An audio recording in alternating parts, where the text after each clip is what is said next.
नमस्कार। कभी सोचा है कि किसी पुराने भूले बिसरे बैंक खाते में आपका पैसा पड़ा हो, जो बस आपका इंतजार कर रहा हो?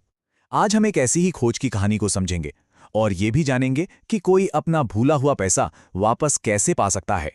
चलिए, मिलते हैं मोहन से। हमारी आपकी तरह एक आम इंसान। एक रविवार की सुबह वो घर की सफाई कर रहे थे, एक पुरानी अलमारी को खंगाल रहे थे, और तभी उन्हें कुछ ऐसा मिला जिसकी उन्हें बिल्कुल भी उम्मीद नहीं थी। तो मन में सवाल आता है ना कि आखिर उस धूल भरी अलमारी के एक कोने में ऐसा क्या छिपा था जिसने मोहन को इतना चौंका दिया। जी हाँ, एक पुरानी सी बैंक पासबुक। और ये उस बैंक अकाउंट की थी जिसे मोहन सालों पहले भूल चुके थे, जब उन्होंने अपनी नौकरी बदली थी और फिर शहर भी बदल लिया था। पासबुक हाथ में आते ही मोहन के दिमाग में जो पहला सवाल आया, वो शायद हम में से किसी के भी मन में आता अगर हम उनकी जगह होते। तो मोहन की ये जो कहानी है ना, ये बस आगे बढ़ती है, लेकिन उनकी ये जो चिंता है ये सिर्फ उनकी अपनी नहीं है।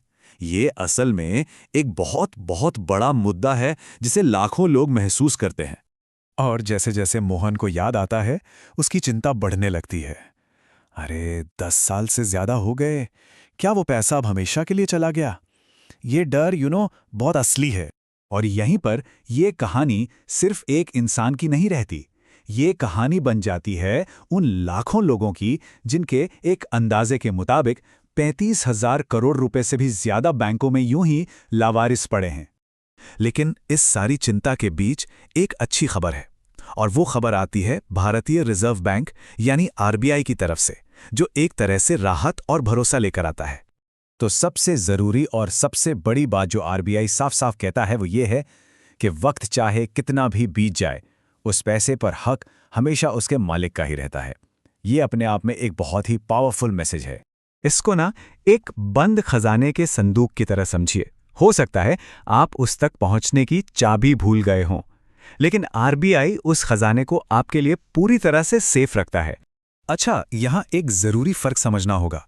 अगर कोई बैंक खाता 2 साल तक इस्तेमाल नहीं होता तो वो निष्क्रिय या इनएक्टिव हो जाता है और पैसा आपके बैंक के पास ही रहता है।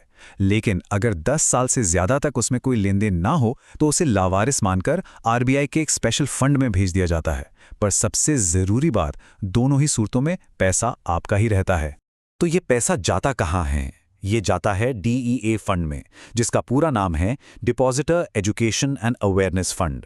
आरबीआई इसे मैनेज करता है और इसका एक ही मकसद है, पैसे को तब तक सुरक्षित रखना जब तक उसका असली मालिक या फिर उसका कोई कानूनी वारिस उसे क्लेम नहीं कर लेता।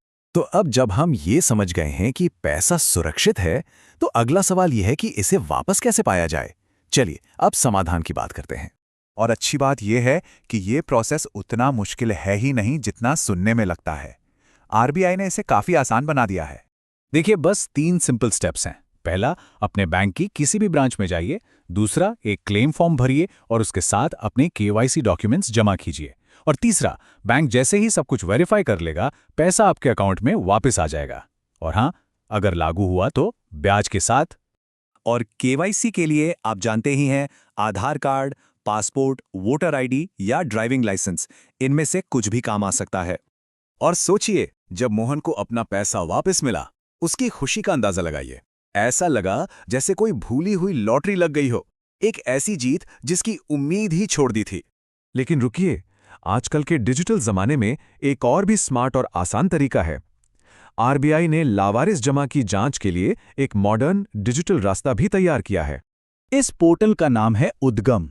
ये एक सेंट्रलाइज्ड ऑनलाइन प्लेटफॉर्म है, मतलब एक ही जगह पर आप आसानी से और सीधे सीधे अपने नाम पर किसी लावारिस जमा को खोज सकते हैं।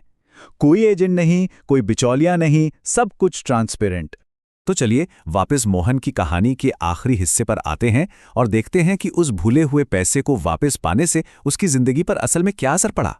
देखिए, उस पैसे से न सिर्फ एक जरूरी पारिवारिक खर्च पूरा हुआ, बल्कि उसकी सेविंग्स भी बढ़ गईं। लेकिन इन सबसे बढ़कर उसे जो मिला वो था मन का सुकून, जो कि किसी भी पैसे से कहीं ज्यादा कीमती है। और यही इस पूरी बातचीत का निचोड़ है। भूला हुआ पैसा खोया हुआ पैसा नहीं होता, खासकर तब जब आरबीआई जैसा संस्थान उसकी रखवाली कर रहा हो। मोहन की कहानी तो पूरी हो गई, पर अब एक सवाल उठता है, क्या पता कहीं किसी पुराने खाते में आपके परिवार का या आपका अपना पैसा इंतजार कर रहा हो। तो अब करना क्या है? उद्गम पोर्टल पर एक बार जरूर चेक करें, अपने पुराने बैंकों से संपर्क साधें और सबसे जरूरी बात, ये जानकारी अपने परिवार और दोस्तों के साथ भी शेयर करें।